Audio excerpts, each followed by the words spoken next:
Good morning, everyone. It is Stephanie Lueras from Heart and Soul Fitness and Wellness, and it is Coffee and Connect with me, Stephanie Lueras.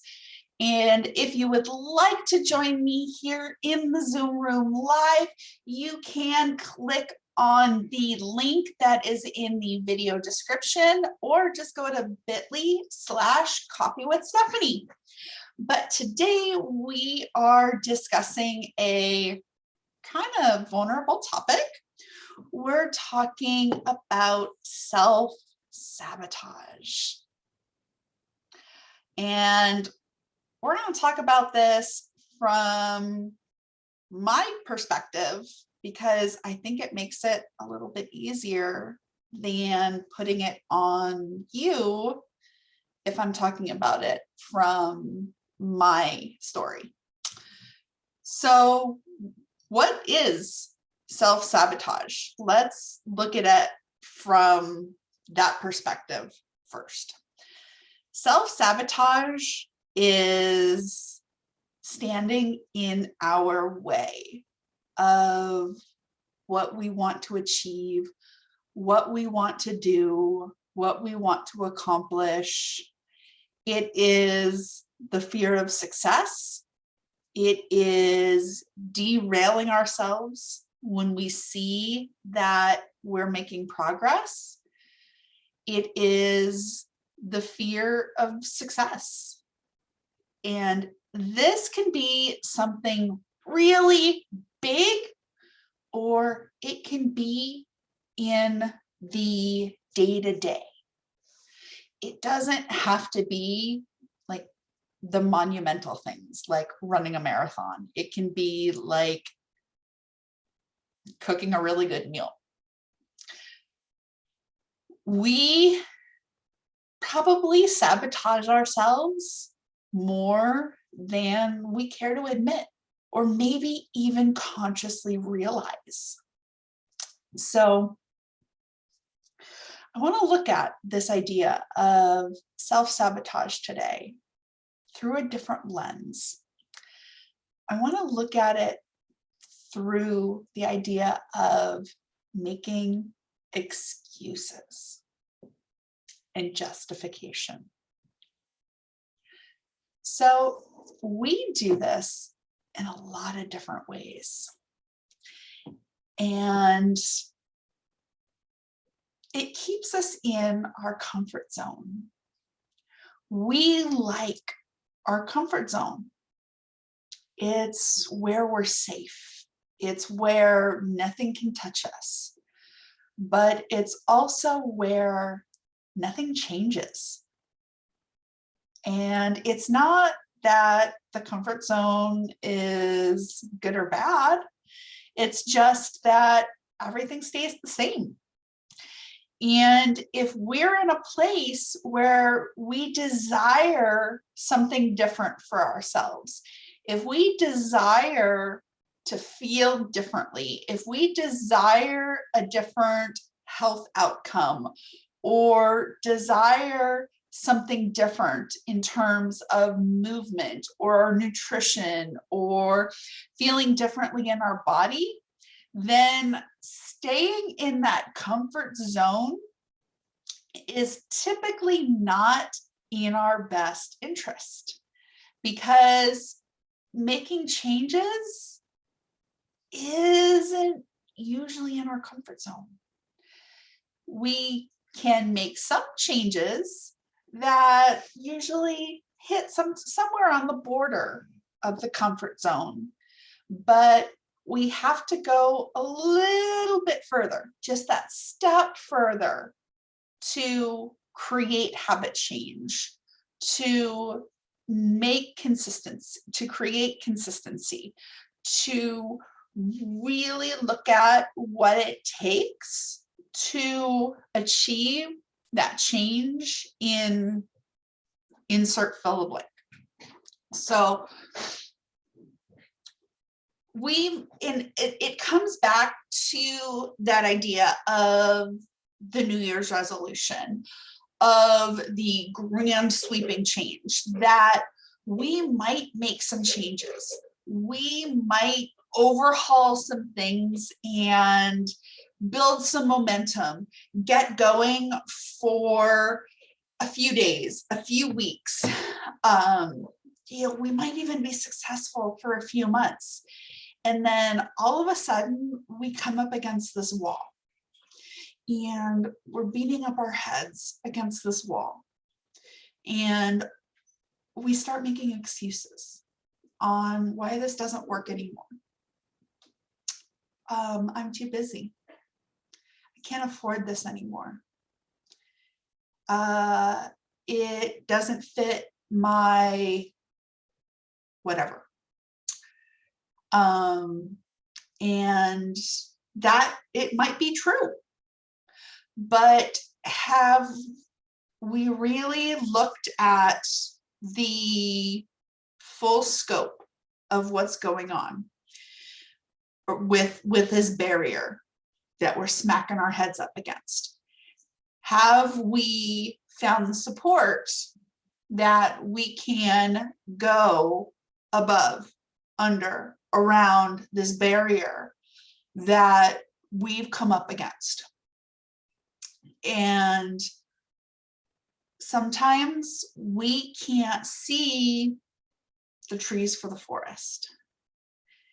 And I've talked about accountability before, and this is why it's so important, because it's so easy for us to make the excuses and we're done. And instead of asking for help and looking at what the other possibilities might be, where is support available? And it might be that support isn't available, but we don't know until we ask. I'm a person that does not ask for help very easily. This has been a constant, intentional practice that I have instilled, especially over the last couple of years. This is a goal that I am working on. And I have brought in the supports in my life to make this an intentional supported practice. And asking for help takes an incredible amount of vulnerability. It takes being creative, because in my mind, there can be black and white answers. There can be black and white solutions to a problem, to my problems. I don't see the gray area, but someone else might have that gray area solution. But unless I ask for help, I can't find out what that gray area solution might be. So often, especially when it comes to our physical health, when it comes to our wellness goals, this is where self-sabotage comes in, with asking for help, because we see the black and white. We see the schedule. We see the checkbook. We see the responsibilities in life becoming overwhelming. We see the tasks that it's going to take to reach our goals becoming overwhelming. And it's that black and white thinking on our side that we're hitting our heads up against the wall. And instead of asking for help, we say, insert excuse here. on why I can't do this. And that's where contract cancellations come in, appointment cancellations come in, and people don't put themselves first anymore. They don't continue taking that step that they know in their heart of hearts is where they need to be. Instead of expressing the fear, maybe not even knowing what the question is, and letting that gray area answer come out, we just live in the excuse. We don't have to self-sabotage. It's okay to live in the uncertainty, to ask for help, and ask in a way where we might not even have a question that we're asking about, but just expressing what's going on and being supported in that. A lot of things that I hear when it comes to self-sabotage is, out of the blue, I will have someone come to me and cancel a contract because of financial reasons, or I'm going to do it this way now, or I'm trying to think of some different things I've heard, but it's that out of the blue statement that when you've built a relationship with someone and something you know is not the truth, blindsides you. And no, I'm not going to come back to someone and say, "You sure about that?" I'm going to push a little and be supportive and say, "Okay, well, here's some options that are available for your consideration. But if you need some support, I'm here. I have different resources. I have some different abilities to help you in XYZ ways." But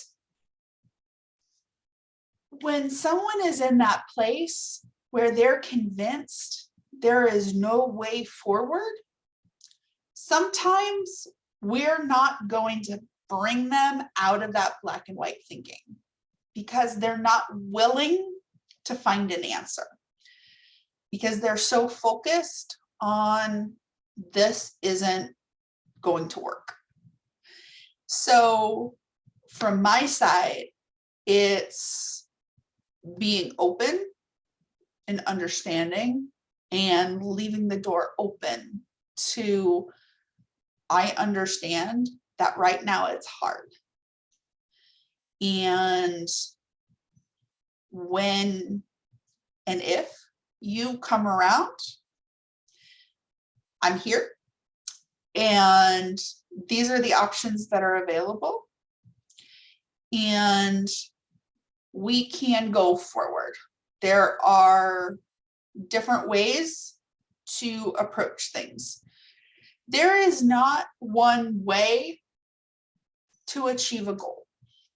And in society, we have been so conditioned to think linearly when it comes to achieving a goal, no matter what it is, not just looking at physical goals, not just looking at health and wellness, but we go through school and business training and professional development around SMART goals and all the different goal setting structures. And that, not to say they're wrong, because there's good merit in those things, But when we look at goals, when we look at habit change, when we look at the things that have the long-term effect, that great impact on our health outcomes, that make the lasting change in our lives, those goals, pulling it back to the smallest actionable steps that we impart in our daily lives, that make the smallest bits of change that aren't interrupting our lifestyle. That is what creates sustainable change. And we build it, and we build it, and we build it. And that it takes away the stigma of the structures in that linear thinking. And some days we're going to nail it, some days we're not, and that's okay. And it comes back to giving ourselves grace. When we're giving ourselves grace and taking that pressure cooker off, when we're taking that intensity away, the need for self-sabotage goes away. We don't have to make the excuses. We don't have to come up with reasons why this isn't going to work, because there's not a reason why it doesn't have to work. Because if something doesn't fit, if it's not going in a way that is conducive to life, then we alter it. Then we look at another way to approach it. It's not right or wrong. It's how do we alter it? How do we change it? It's not good or bad. It's just, okay, how do we try again? There's no shame in it. There's no guilt in it. This is a new and different way of thinking. And this is where support comes in, and accountability, grace, and love. We don't do it alone, and we don't do it in a vacuum. And that is why it is so important to get out of our heads and get that support. I could continue on and on about this topic, because boy, my head is a scary place when it comes to that self-sabotage. But if nothing else today, I want to encourage you to look at those places. Where are you making excuses? Is it true? Are you living in that black and white thinking? And is there a support that you can lean on to help you find the gray area? And if so, lean on them. If not, find them and be willing to be vulnerable to trust them. I am Stephanie Lueras, owner of Heart and Soul Fitness and Wellness. Please reach out to me. If you have any questions, drop them in the comments, send me a direct message, reach out to me through my website. I am more than happy to chat. We will be back next Monday at 9 a.m. Arizona time, which will be 9 a.m. Pacific time because of daylight savings next week. Have a beautiful, beautiful Monday. And again, if you want to join me live in the Zoom room on Monday, that will be bit.ly/coffee with Stephanie. Have a great week.